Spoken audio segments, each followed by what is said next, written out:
Some disappointing news this evening. The St. James Municipal Corporation has ended the search for an elderly woman who was washed away by flood waters last month. This even as the family continues to seek closure. We have the details in this primetime news follow-up.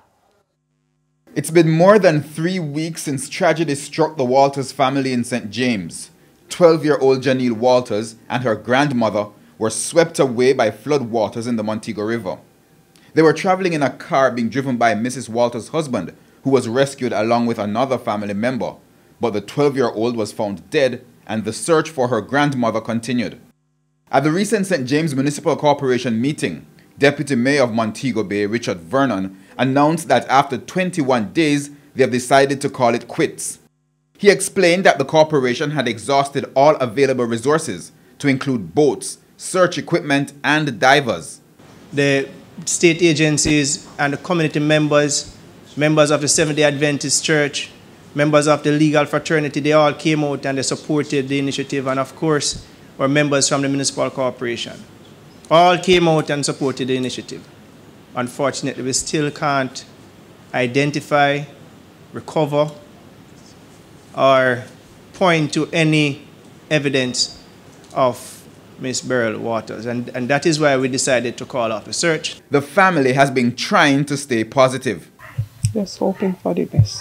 They knew that with each passing day, the likelihood of a favorable outcome diminished further. But with the state agencies officially ending their search, they are still hoping for closure.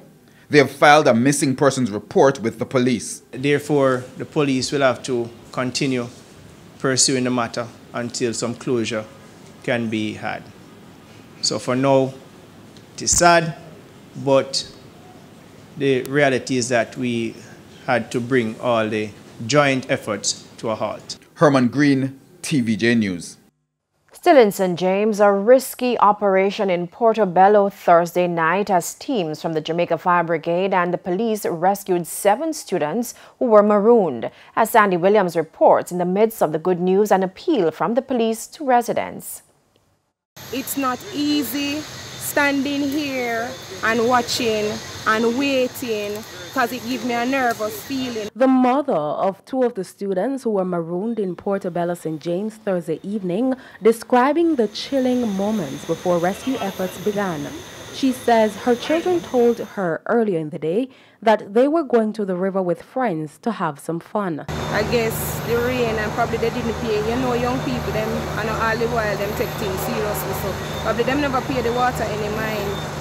And from one thing lead to the next. It wasn't long before the St. James Fire Department was alerted. On arrival at the scene, 7 persons were seen on an island. It was about 35 to 40 feet wide across the river. The water high, the water was very swift, and so we had to seek assistance from the Jamaica Defense Force. The helicopter came and they were able to successfully remove all 7 persons to safety. The rescue mission lasted 4 hours. If it wasn't for God had intervened in everything and the security forces and come and they do their best to ensure that the kids get to safety. So I must say thanks to everyone who took the time out to perform the rescue. A total of 7 people were trapped on an island in the Barnett River, 5 of them university students. Just 3 weeks ago, a woman and her granddaughter were swept away by flood waters after the river overflowed its banks, hence this appeal from the police. We are asking persons in the parish of St. James just to please be cautious. We know you want to have fun, but be very careful when you are going out now anywhere in the rivers or as you traverse when you see waters rising, you avoid it. Sandy Williams, TVJ News.